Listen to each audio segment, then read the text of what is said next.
বাংলাদেশে নেমেই ভালোবাসায় শিখত রোনান ও ডেকলান সুলিভান। এই ভালোবাসার জন্যই তো উচ্চাভিলাষী জীবন ছেড়ে দেশের টানে বাংলাদেশের হয়ে খেলতে রাজি হয়েছিলেন Ronan Sullivan, Declan Sullivan. Sullivan brothers তাদের অসাধারণ ফুটবল স্কিল দিয়েই বাংলাদেশকে প্রথমবারের মতো কোনো একটা কম্পিটিশনে প্রতিনিধিত্ব করেছেন, সেখানে বাংলাদেশকে চ্যাম্পিয়ন করেছেন। দুর্দান্ত সব স্কিল দেখিয়েছেন রোনান সুলিভান। প্রথম ম্যাচেই পাকিস্তানের বিপক্ষে তিনি 2টি গোল করেছিলেন। কি অবিশ্বাস্য একটি ফ্রি কিক নিয়েছিলেন এবং নিখুঁত হেডে লক্ষ্য ভেদ করেছিলেন। পরের ম্যাচেই একটা অ্যাসিস্ট ছিল এবং শেষ ম্যাচে, ফাইনাল ম্যাচে ভারতের বিপক্ষে যে পানেনকা শটটি নিয়েছেন, তার শক্তিশালী মানসিকতারই পরিচয় দিয়েছিলেন সেই রোনান সুলিভান। তারা এই মুহূর্তে বাংলাদেশে 6 মাস আগেও এমনটা কি কেউ ভেবেছিল?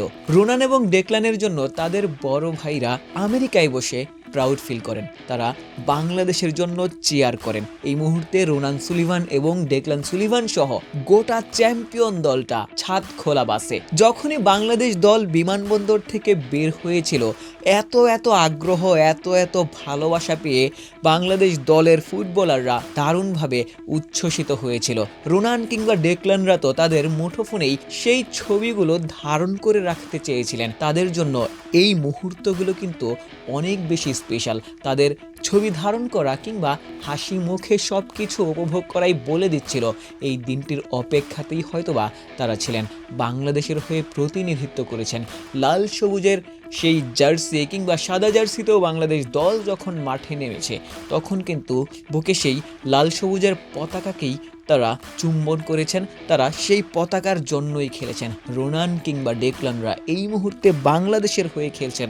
এটিই বোধহয় বাংলাদেশের ফুটবল প্রেমীদের জন্য অনেক বড় পাওয়া।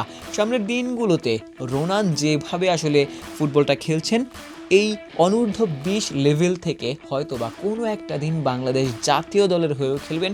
জাতীয় দলের হয়ে ওই 9 নম্বর কিংবা স্ট্রাইকার সমস্যার যে সমাধান, সেটি হতে পারেন এই রোনান সুলিভান কিংবা ডেকলানও। আসলে রাইট ব্যাক পজিশন থেকে রাইট উইংয়ে যেভাবে বাংলাদেশ দলের অ্যাটাকটা সাজিয়েছেন, অল্প কিছু মিনিট তিনি আসলে খেলেছেন, তবুও সেখানটাতে যে ঝলক তিনি দেখিয়েছেন, হয়তোবা আরও পরিণত হয়ে তাদেরকে পরিচর্যার মাধ্যমে বাংলাদেশ দলের জন্য যদি প্রস্তুত করা যেতে পারে, তখন হামজা কিংবা শমিত সোমদের সাথে এই রোনান কিংবা ডেকলানরাই হতে পারেন বাংলাদেশ দলের জন্য নির্ভরতার প্রতীক।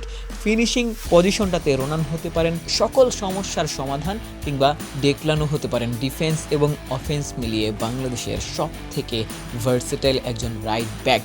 রোনান এবং ডেকলানের জন্য শুভকামনা। তাদেরকে যেভাবে বরণ করে নেওয়া হলো, নিশ্চিতভাবেই তারা আজকের দিনটিতে আরও বেশি গর্বিতই হবেন। আশিক সারোয়ার, নিউজ 24।